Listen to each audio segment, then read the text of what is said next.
Today is Mother's Day. Good afternoon, ladies and gentlemen. This is another declaration of truth from your host, Terry A. Hurlman. And today we're going to have a history lesson on where Mother's Day came from. And not just an annual holiday, but the particular mother whom the originator wanted to remember, and why. Then we're going to talk about something a little less pleasant. How today some people have turned Mother's Day into a day of bitter controversy. Stick with me to the end, and I'll tell you how we get back to what Mother's Day was all about. Before I begin, I want to shout out to the sponsor of this channel, which is Conservative News and Views, link in the description. And be sure to check out the awesome CNAV Store. Scroll down near the bottom for that link. Lots of good merchandise there, including this t-shirt, the Trumpinator, saying, "I'll be back." And while we're at it, I want to shout out to another sponsor, BitNext. This is your replacement for Zoom, Slack, the Google G Suite, Microsoft Office 365, Dropbox, WeTransfer, and Chili Piper, among others. Unlike any of them, BitNext protects your content and conversations so well, even the administrators can't see it. So this is your channel for secure comms, conferencing, cloud storage, and file sharing. Best of all, everything is back-end, so you don't even need client software. If you have a browser, you can use BitNext. Follow the link and give them a try. 28 days free of charge. Can't beat that with a stick. All right, ladies and gentlemen, with the emphasis on ladies, the history lesson will now begin.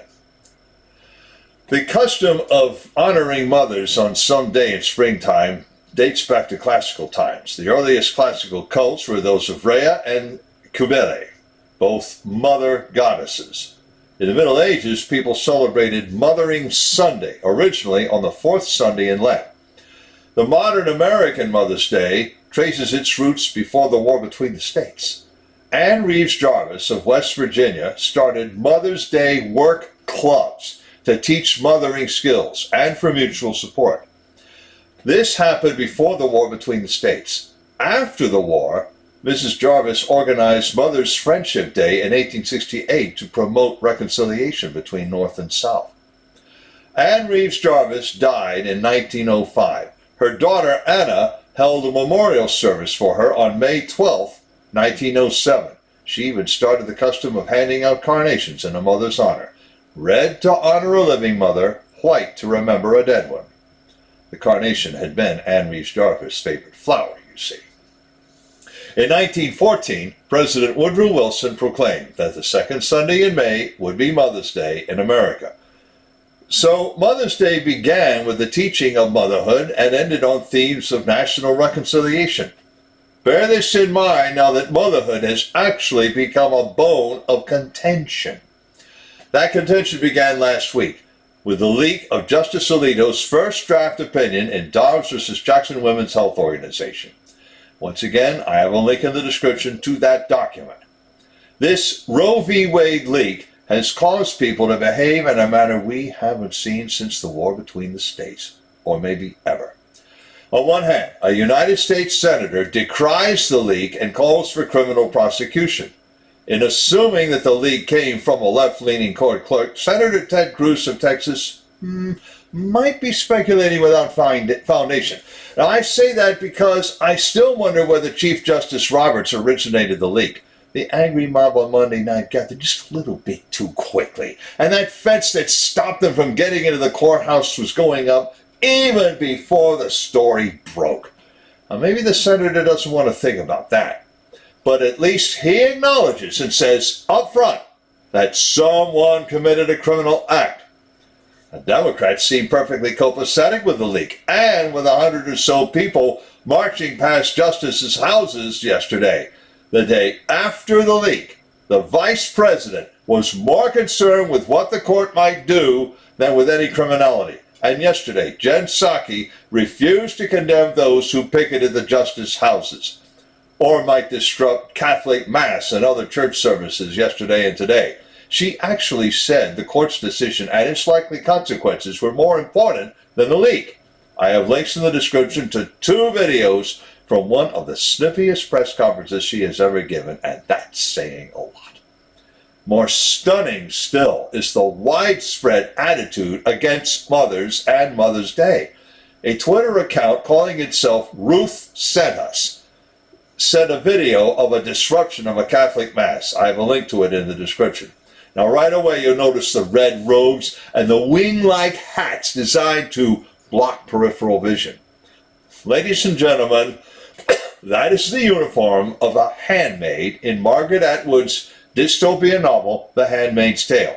Miss Atwood hasn't changed her attitude since she wrote that screed against motherhood and the church in 1985. Okay, so you see a bunch of drama queens who have nothing better to do with their time. But now, read the signs that those 100 protesters carried in front of the justices' houses before the police showed up. Here's one. I am a person foxtrotting crazy, I know. Another says, an abortion saved my family. A third says, abortion is healthcare. Healthcare is a right. There was one other sign that I'm not even going to describe. All of which to say that for 49 years or longer, American politics has devalued motherhood, which is why Mother's Day has now become a political day. Now, contrary to that handmaid drama, no one is seriously proposing to conscript women to let ranking men with infertile wives impregnate them. The old-fashioned way, by the way. For that matter, no one, other than a rapist, forces a woman to get pregnant. Even in that admittedly tragic case, one does not compound tragedy by killing the new life it sometimes does result. This shouldn't even be an issue. And why are so many women so afraid of motherhood? Why do they find so little joy in it that they would kill to avoid it?